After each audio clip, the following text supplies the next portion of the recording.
Bonjour à toutes et à tous, soyez les bienvenus dans Géopolitis qui consacre cette édition à la situation au Moyen-Orient. L'attaque a été menée dans la nuit du 13 au 14 avril dernier. L'Iran a lancé en direction d'Israël près de 300 missiles et drones qui ont pu être interceptés dans leur quasi-totalité. Pour Téhéran, il s'agissait de représailles après la frappe attribuée à Israël contre le consulat d'Iran à Damas. Une riposte israélienne s'en est suivie. Quels sont les risques d'embrasement de toute une région et quels sont les différents fronts actuels ? À Gaza, la guerre entre Israël et le Hamas après 7 mois et face à la souffrance des civils, l'espoir qu'un cessez-le-feu voit le jour sur la durée. Nous verrons quelle est la dynamique enclenchée par les négociations.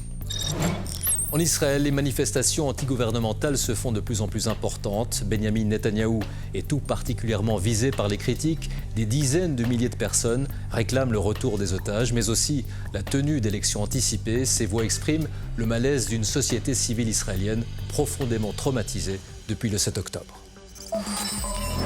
C'est précisément ce qui était redouté dans le contexte actuel qui s'est produit, l'attaque directe d'un pays contre un autre. L'Iran a donc lancé mi-avril près de 300 missiles et drones en direction du territoire israélien. Israël n'avait plus connu une telle offensive provenant directement d'un État depuis la guerre du Golfe en 1991. Quelques jours après la salve iranienne, Israël répliquait. Ces deux opérations qualifiées de représailles pour l'un et de riposte pour l'autre ont été calculées et relativement contenues sous la pression de la communauté internationale qui craint un embrasement majeur dans toute la région. Cette escalade n'en est pas moins très dangereuse. Qui se souvient que l'Iran et Israël ont vécu notamment sous le Shah en bonne entente, voire en partenariat sur certains dossiers, en raison d'ennemis communs et d'intérêts pragmatiques.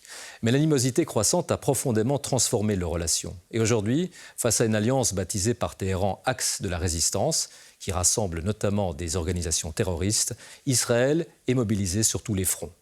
Analyse dans un instant de cette situation grâce à Pascal de Crouza, spécialiste du Moyen-Orient, juste après les explications en images signées Elsa Anguinolfi.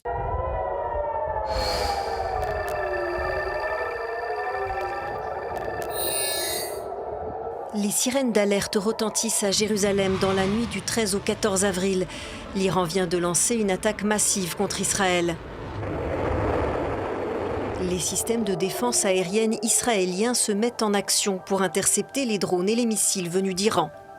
Hier soir, l'Iran a mené une attaque contre Israël et a lancé plus de 300 projectiles de divers types. La menace iranienne s'est heurtée à la supériorité aérienne et technologique de l'armée israélienne, combinée à une forte coalition de combats qui, ensemble, ont intercepté la grande majorité des menaces. Les États-Unis, mais aussi des forces françaises et britanniques ont participé à la défense d'Israël. La Jordanie a intercepté des projectiles iraniens. L'Arabie saoudite et les Émirats arabes unis auraient fourni des moyens de renseignement selon le Wall Street Journal. Nous avons mené une opération limitée. Et cette opération était à la mesure de la méchanceté du régime sioniste. Et elle aurait pu être étendue. Nous avons limité cette opération à la partie des capacités que le régime sioniste a utilisées pour attaquer notre ambassade. L'attaque est intervenue 12 jours après une frappe attribuée à Israël contre le consulat iranien à Damas, en Syrie. Tuant 7 membres, dont 2 hauts gradés des gardiens de la Révolution, l'armée idéologique de la République islamique d'Iran. C'est une escalade majeure dans la région, la première fois que l'Iran vise directement Israël, qui ripostait quelques jours plus tard par des frappes d'ampleur limitée, notamment dans la région d'Ispahan. Mais le conflit entre les deux pays est ancien et implique plusieurs groupes armés.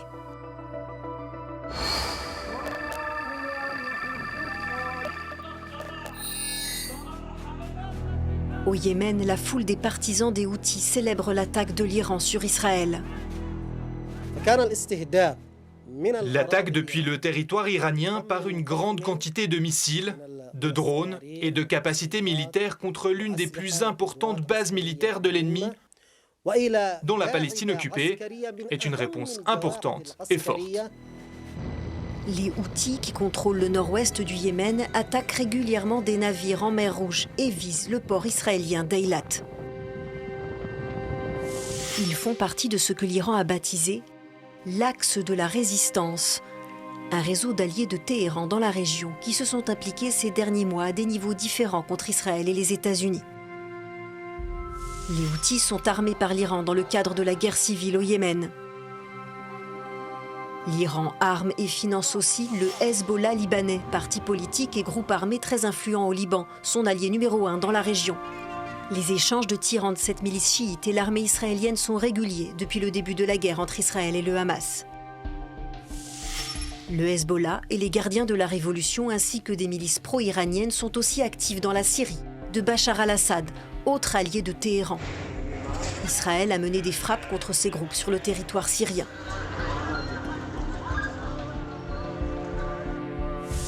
Des milices chiites irakiennes ont aussi attaqué des bases militaires américaines dans la région.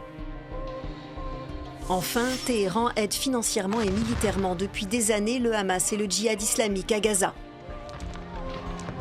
L'Iran a rejeté toute implication directe dans les attaques terroristes perpétrées par le Hamas le 7 octobre dernier. Pascal de Croza, bonjour. Bonjour. Vous êtes spécialiste du Moyen-Orient. Alors ces images de l'attaque iranienne ont glacé le monde, évidemment. Est-ce qu'on peut dire tout de même qu'il y a une certaine maîtrise, il y a eu une certaine maîtrise de la part des acteurs dans ce dossier ? Oui, je crois qu'ils ont réussi avec pas mal de doigté à faire passer le message de dissuasion que l'un voulait envoyer à l'autre sans faire trop de casse. Et ça, c'était très habile. Ce qu'il faudra voir pour apprécier la portée historique de cet événement, c'est si à l'avenir, Israël aura été dissuadé de tuer des généraux, des cadres du régime, en plus sur territoire consulaire iranien, comme il l'avait fait le 1er avril au consulat d'Iran à Damas, et si à l'avenir, l'Iran se montrera prudente, par exemple, à vouloir soutenir un Hezbollah qui serait en bataille contre Israël, dissuadé par le raid de représailles israélien qui a détruit une station radar, une simple station radar S-300 près d'Ispahan, mais qui montre que la bulle de protection des installations nucléaires, qui sont le joyau du régime, est perçable par les Israéliens. Donc si les deux parties ont fait passer ce message de dissuasion, je pense que la partie spectaculaire, visible de l'épisode peut s'arrêter là. Parce que ce n'est pas de l'intérêt de l'Iran d'entrer en guerre directement contre Israël. Non, certainement pas, parce que si en plus les États-Unis volent au secours d'Israël dans le cas d'une guerre directe, le régime iranien sera en mauvaise posture. Que dire de la réplique israélienne ? Vous en avez parlé un peu, elle a été modérée. Est-ce qu'il y a eu un accord, selon vous, passé avec les États-Unis ? Alors ça, on le verra, on pourra s'en rendre compte lors de l'ouverture des archives diplomatiques américaines dans 30 ans. Mais c'est vrai qu'il y a eu des bruits d'une espèce de deal entre Américains et Israéliens, où les Israéliens ont monétisé, ou ont fait du levier sur leur retenue, puisqu'il y avait des généraux israéliens qui appelaient à une riposte immédiate, massive, dévastatrice pour l'Iran, mais qui aurait alors risqué de faire plonger toute la région dans une escalade meurtrière. Et Benjamin Netanyahou, certains disent, aurait obtenu des Américains qu'en échange d'une réplique mesurée, eh bien, les États-Unis ne s'opposent pas complètement à une opération militaire israélienne à Rafah, voire éventuellement, si le Hezbollah ne retire pas ses troupes de la frontière israélienne, où il empêche les civils israéliens de revenir dans leur domicile, eh bien aussi une guerre éventuellement contre le Hezbollah. On l'a vu en images, l'Iran a élaboré une stratégie dite de l'axe de la résistance, entre guillemets, pour accroître son influence dans toute la région. C'est une vraie menace pour Israël. Est-ce qu'Israël pourrait mener un combat sur tous les fronts ? Alors dans le passé, quand Israël était confronté à des ennemis multifronts, c'était un peu les Horaces et les Curias. C'est-à-dire ils frappaient l'Égypte dans la guerre des 6 jours, dans le Sinaï, puis la Jordanie en Cisjordanie, et puis la Syrie sur le plateau du Golan. Donc on pourrait imaginer qu'ils finissent avec les Horaces du Hamas à Rafah, et qu'ensuite ils se retournent contre le Hezbollah. En réalité, pour répondre plus directement à votre question, je pense que non, Israël a la possibilité, s'il le voulait, s'il le fallait, de mener une guerre à la fois, de finir le travail, comme ils le disent, à Rafah, à Gaza, et simultanément de combattre le Hezbollah, pour autant qu'Israël soit alimenté en munitions américaines. Et le Hamas fait partie donc de cette alliance. Venons-en à la guerre d'Israël contre le Hamas à Gaza, qui a été lancée après les massacres du 7 octobre dernier, perpétrés par l'organisation terroriste. Rappel de la situation à Gaza avec Elsa Anguinolfi.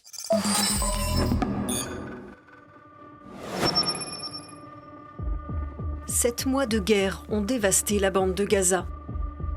Les opérations militaires israéliennes n'ont pas épargné Rafah, où selon l'ONU, plus d'1 million de Gazaouis se sont réfugiés.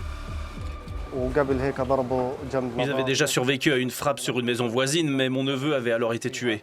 Cette deuxième frappe a tué 6 martyrs. Ils ont frappé la maison avec 2 missiles sans aucun avertissement préalable. Remercions Dieu pour tout. Ce sang sera une malédiction qui entra l'occupant.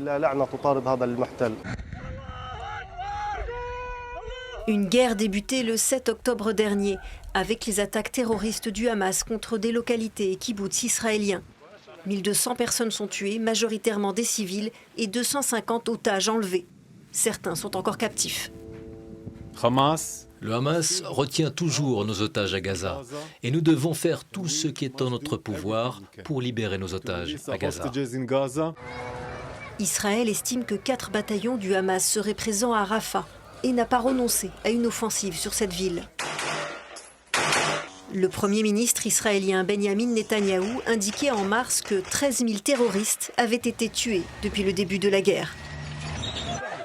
Selon le ministère de la Santé du Hamas, le conflit aurait fait plus de 34 000 morts, en majorité des femmes et des enfants. Des dizaines de milliers de personnes ont été tuées. 2 millions de Palestiniens ont enduré la mort, la destruction et le refus d'une aide humanitaire vitale. Ils sont aujourd'hui menacés de famine. Les habitants de Gaza manquent de soins, de nourriture, alors que l'aide internationale qui entre dans l'enclave est largement insuffisante. Ma fille est à la maison, sans nourriture, sans boisson. Elle pleure toute la journée, elle dort sans manger. Nous n'avons ni argent, ni rien. La vie à Gaza est morte à 80%. Toutes les maisons ont été détruites.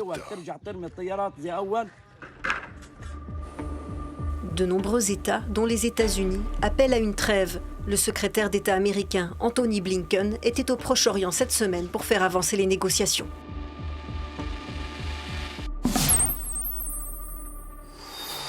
Pascal de Crouza, à l'heure où nous enregistrons, nous ne savons pas encore si le Hamas et Israël accepteront les propositions et contre-propositions de trêve. Ce qui est très intéressant dans ce contexte d'espoir de cessez-le-feu, c'est la dynamique, dans le fond, enclenchée par les négociations. Alors, vous avez utilisé exactement le mot choisi par le secrétaire d'État américain Anthony Blinken lors d'un discours très important qu'il a tenu lors d'une réunion du World Economic Forum à Riyad il y a quelques jours.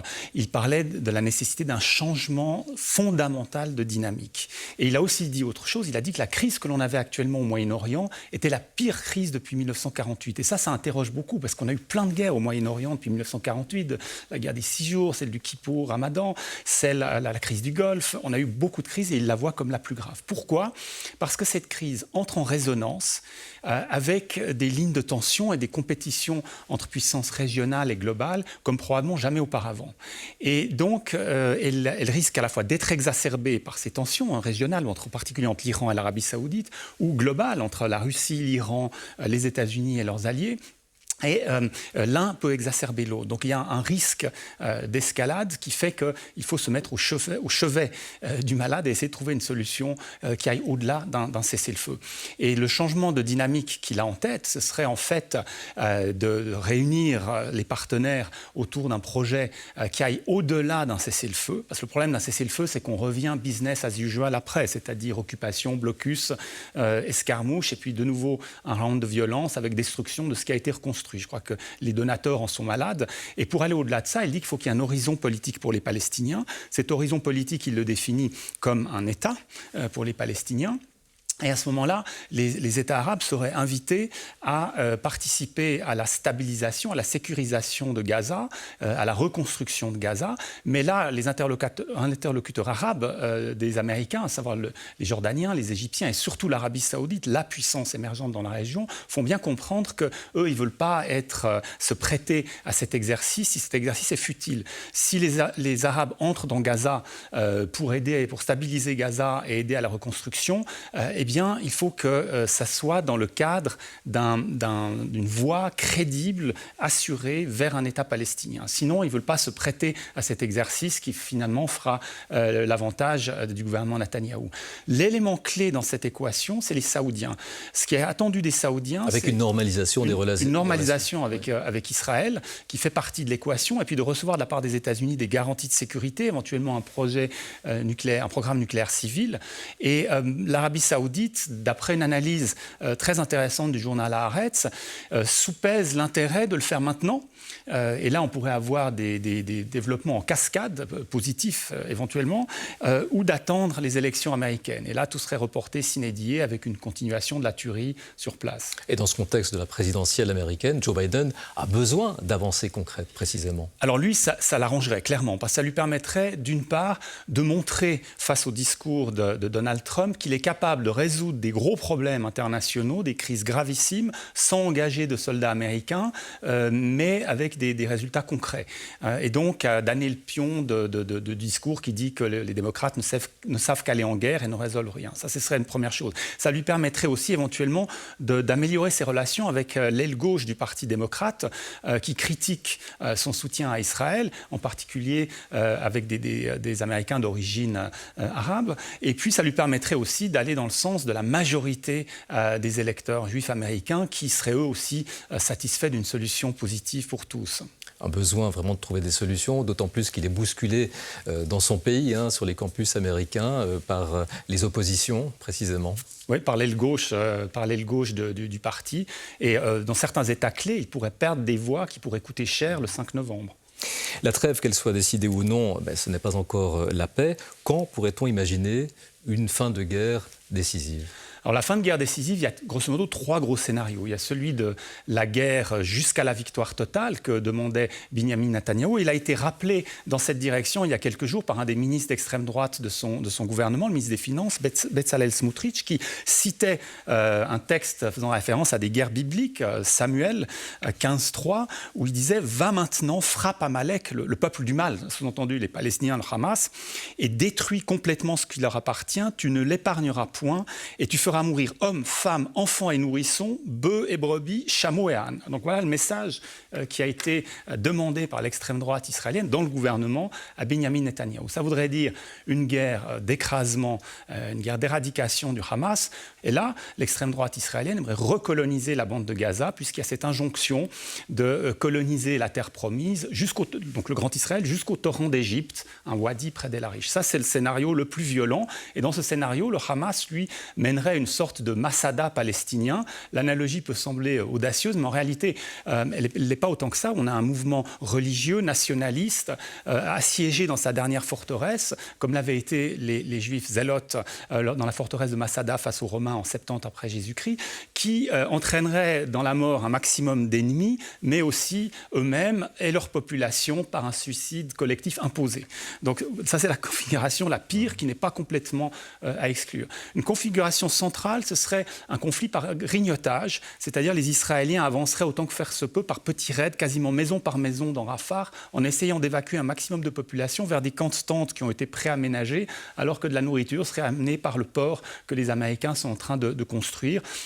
C'est un scénario médian, avec des condamnations de la communauté internationale, mais suffisamment de mansuétude pour continuer l'opération, pour autant qu'il n'y ait pas de débordement en sens de massacre. Et les scénarios de la paix ? Alors le scénario de la paix, ça va beaucoup plus loin. Ce serait un cessez-le-feu qui déboucherait sur des discussions, avec des propositions très tentantes faites à Israël, avec une normalisation avec l'Arabie saoudite, des pays arabes qui s'engageraient à entrer dans Gaza pour pacifier et reconstruire, mais vraisemblablement à une condition, et ça a été dit à Riyad l'autre jour dans la réunion entre le secrétaire d'État et ses homologues arabes. Les Arabes disent « nous on veut bien, mais on ne veut pas être entre guillemets les dindons de la farce, on entre seulement si véritablement il y a une voie crédible vers un État palestinien ».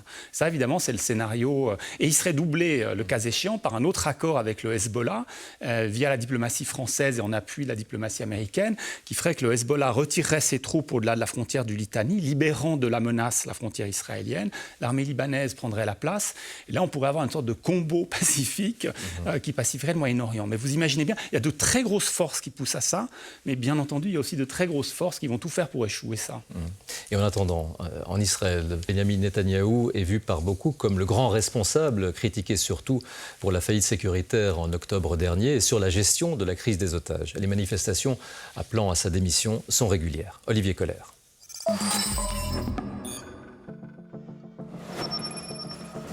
Israël à l'épreuve de l'une de ses plus graves crises politiques depuis sa création en 1948.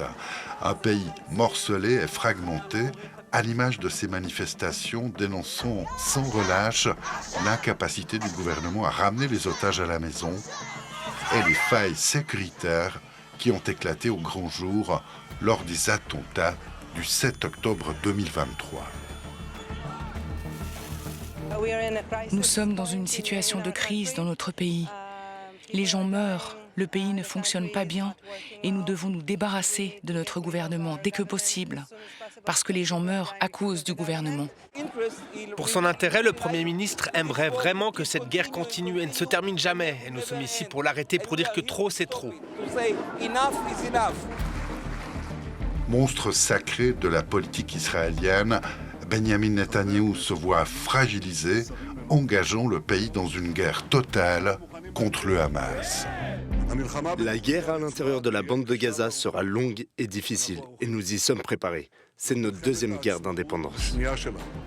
Depuis les attentats du 7 octobre, qui ont profondément traumatisé la société israélienne, Benjamin Netanyahou est également critiqué par ses propres partisans, par ceux qui ont dû fuir leur maison sous le feu du Hamas et du Hezbollah.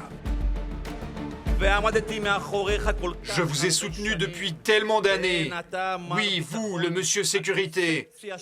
Les conceptions de monsieur sécurité nous ont explosé en pleine figure. Les valises d'argent au Hamas se sont transformées en rivières de sang. Si le traumatisme des attentats a accentué les divisions de la société israélienne, ils ont aussi révélé l'isolement du pays sur la scène internationale, très critiqué pour son opération à Gaza, avec des relations parfois tendues avec Joe Biden, en dépit du soutien historique et indéfectible réitéré par son allié américain. Les États-Unis sont aux côtés d'Israël. Nous ne manquerons jamais de les soutenir. Un soutien mis à mal par la pression de l'opinion internationale, mais un isolement très relatif lors de l'attaque coordonnée de l'Iran sur le territoire israélien, une première dans l'histoire des deux pays. La communauté internationale a apporté un soutien quasi unanime à Israël. Pascal de Crouza, la notion d'isolement, de solitude est très importante à comprendre. Le monde peine à réaliser à quel point la société civile israélienne est traumatisée depuis les massacres du 7 octobre dernier et se sent de plus en plus précisément incomprise, isolée, voire abandonnée. Il y a un vrai risque de fracture profonde et de repli. Alors vous avez raison, il y a un choc. J'ai été très frappé en Israël par un reportage qui était fait au fin du mois de janvier sur un survivant du kibboutz de Be'eri, qui était enfant à Paris dans les années 40, qui avait échappé de justesse à la Shoah, et qui raconte comment il a échappé de justesse, dans sa 80e année, qui a échappé de justesse au massacre dans Be'eri en s'enfermant dans sa pièce. Et il a dit une phrase qui m'a beaucoup frappé, où il disait qu'en fait, il a eu plus peur pendant ces heures à Be'eri sous l'assaut du Hamas que pendant la Shoah. Je crois que c'est quelque chose de très fort et qui a touché la société israélienne dans son ensemble. Et puis, il y a la question des otages. Il y avait cette hésitation entre faut-il aller jusqu'au bout, c'est-à-dire éradiquer le Hamas, et si les otages y passent, c'est très triste, mais si on a éliminé le monstre, ma foi, c'est acceptable, ou est-ce qu'il faut sauver les otages pas à tout prix? Et dans un premier temps, sous le coup du choc, peut-être les otages auraient pu passer au second plan, mais la société israélienne est revenue à ses fondamentaux, c'est-à-dire sauver des vies juives, sauver des otages, et ça a été particulièrement ressenti pendant la fête de la Pâque, Pessah, qui est en fait une fête de Pidyon Shuvim, de libération des otages, enfin des prisonniers, des otages, puisque le peuple hébreu était esclave, était prisonnier en Égypte et en est sorti. Et l'absence des otages a été fortement ressentie. Il y a eu cette manifestation, ça aussi, ça m'a beaucoup frappé, devant la résidence du Premier ministre, où des manifestants brûlaient une table de la Pâque en symbole très fort dirigé à l'égard du Premier ministre. Donc il y a ce sentiment de solitude, mais en même temps solitude quand Israël a été menacé dans sa sécurité, comme un seul homme, américains, français, anglais, jordaniens ont fait décoller leurs avions pour protéger Israël, pour protéger eux aussi. Ils avaient bien sûr des calculs là derrière pour éviter un embrasement de la région, mais c'est quand même un acte fort. Israël n'a pas été seul. Israël a vu la visite du président américain quelques jours après l'assaut, première fois qu'un président américain se rend dans un pays de guerre. Donc Israël est seul quand il s'agit de commettre des exactions dans la bande de Gaza ou en Cisjordanie. Par contre, Israël, la remise en question du droit d'Israël à exister en sécurité n'est pas. Donc sur ce point-là, Israël n'est pas seul. Très rapidement, la population israélienne demande des élections anticipées, réclame ces élections. Est-ce envisageable prochainement ? Alors si la coalition saute, oui, on aurait des élections anticipées. Les ministres d'extrême droite ont menacé que s'il y avait un accord de cessez-le-feu, ils quitteraient le gouvernement. Mais là, il y a un filet de sécurité. Le centre et le centre-gauche a dit qu'ils prendraient leur place. Donc Benjamin Netanyahou pourrait se maintenir jusqu'à la fin de la guerre, qu'il fait durer peut-être à dessein ou au-delà. De toute façon, les élections auront lieu dans 3 ans. Et là, il sera jugé sur les résultats de ces guerres. Est-ce qu'il a changé le Moyen-Orient en éliminant Hamas et Hezbollah par la guerre ? Peut-être un peu une illusion. Ou est-ce qu'il a réussi à changer le Moyen-Orient par la paix, la normalisation. On va voir ces prochains mois quel chemin il va vouloir suivre. Pascal de Crouzat, merci beaucoup. Et merci de nous avoir suivis. Géopolitis, c'est une émission de la radio-télévision suisse et de TV5 Monde. Retrouvez-nous également sur Play RTS et sur notre chaîne YouTube. Notre prochain rendez-vous aura pour titre le sport, arme géopolitique, ou quand les grands événements sportifs sont utilisés comme levier d'influence. D'ici là, très belle semaine et portez-vous bien.